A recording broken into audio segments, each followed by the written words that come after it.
Welcome to Gloom Ghouls, your daily dose of adrenaline. It was late, and Michael Turner, an average American man in his late 30s, was on his way home after a long business trip. He'd been driving for hours along a lonely, desolate stretch of road that wound through the dark woods of rural Pennsylvania.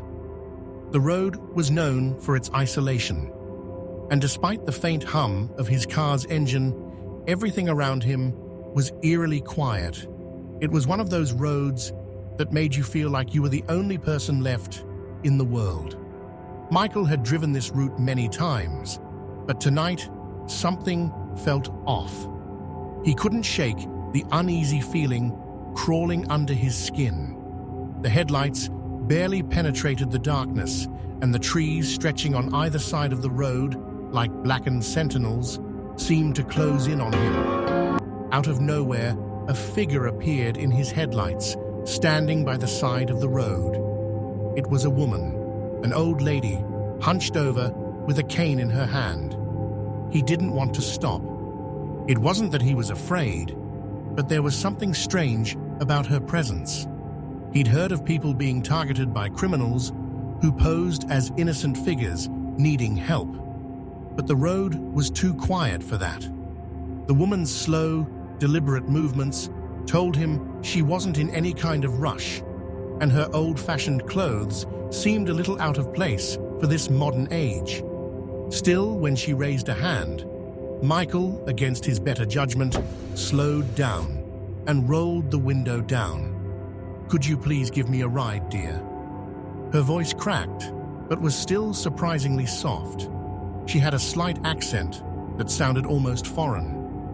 "I'm headed to the little house up on the hill."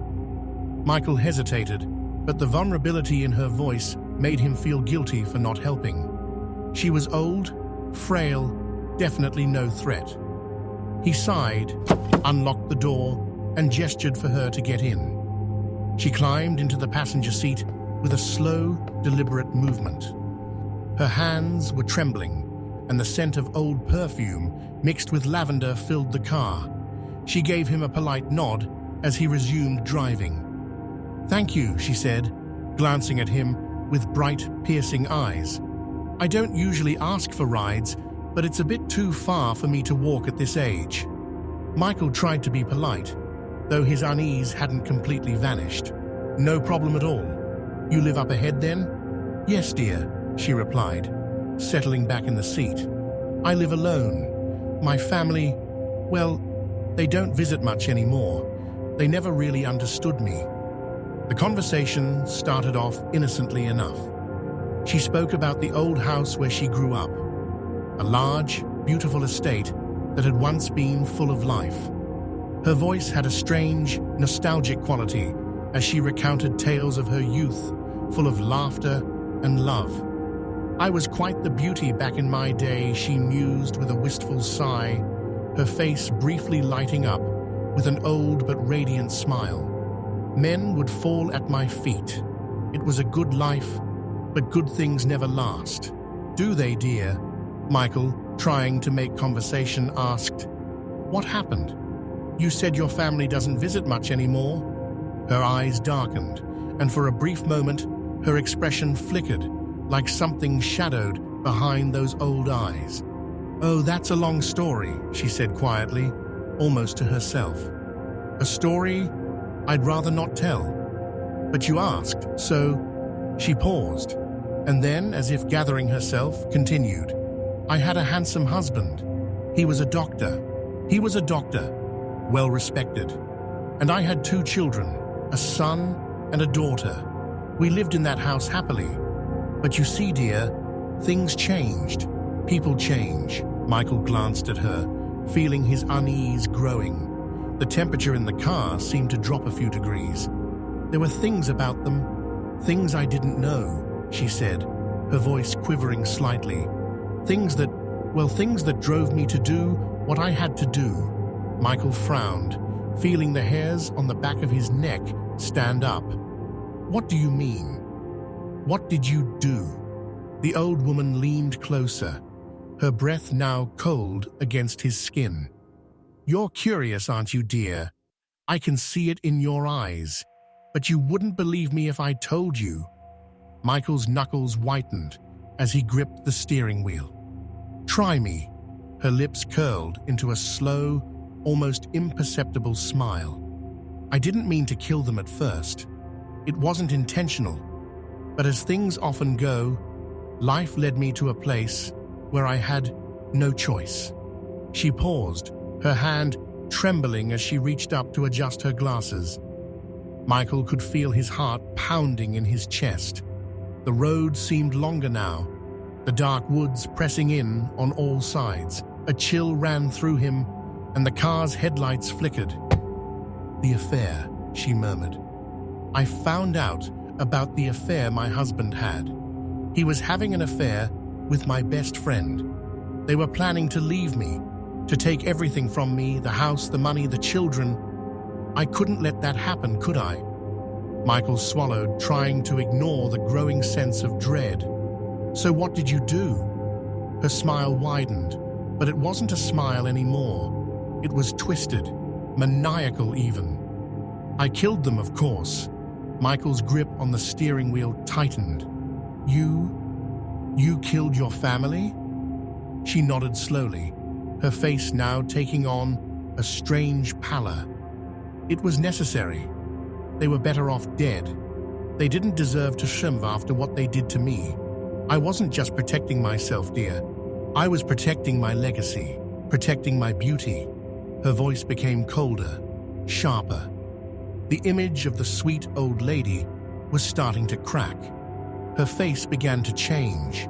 Her once soft and delicate features were now growing hollow and gaunt, the skin sagging, the eyes darkening. "I buried them in the garden," she continued, her voice now low and filled with a chilling venom. "It was a family burial after all, a quiet place where no one would find them. And I lived on. I continued to live in that house alone for a long time." Michael glanced over, but the old woman's face was no longer the same. It was rotting. Her skin had become pale and wrinkled, her eyes sunken and filled with malice. Her breath was heavy, her smile grotesque. You're not real, are you?" Michael whispered, his heart racing. "You're dead." Her mouth stretched wider, an unnatural and horrifying grin spreading across her decaying face. The scent of lavender and old perfume was now overpowering, but it was mixed with the sickly stench of decay. The air in the car grew cold, icy even, as Michael's panic began to set in. "Dead?" she echoed, her voice now distorted, almost guttural. "Oh dear, I've been dead for a very, very long time." The temperature in the car plummeted, and Michael's breath came out in a mist. He couldn't focus on the road anymore, his vision blurred, as he glanced at the woman once more. And then the car jolted, the engine sputtering. He slammed on the brakes, but it was too late. The woman's face was now a hollow, skeletal mask, her eyes black voids staring right through him. "This road," she whispered, her voice now a sinister echo of something ancient and evil. "This road is mine." Before Michael could scream, the woman lunged at him with a ferocity that no old woman could possibly possess. Her cold, clammy hands wrapped around his throat, and the world went black. The car swerved off the road, finally coming to a stop in the middle of the dense forest. The headlights cast long, eerie shadows over the quiet, deserted path. By morning, the car was gone. The only thing left on that lonely road was the echo of Michael's scream, carried by the restless wind. And as for the woman, well, she would wait. She would wait for the next unsuspecting soul who dared to take the lonely road, offering them a ride only to claim yet another life for herself. This road was hers, and the ghosts of her family, now long dead, would never rest. Thank you for joining us on this chilling journey into the eerie tale of Michael and the Haunted Road. If stories like this one send a shiver down your spine, remember to hit like and subscribe to Gloom Ghouls, your daily dose of adrenaline. Tap the notification bell to ensure you never miss another frightening story.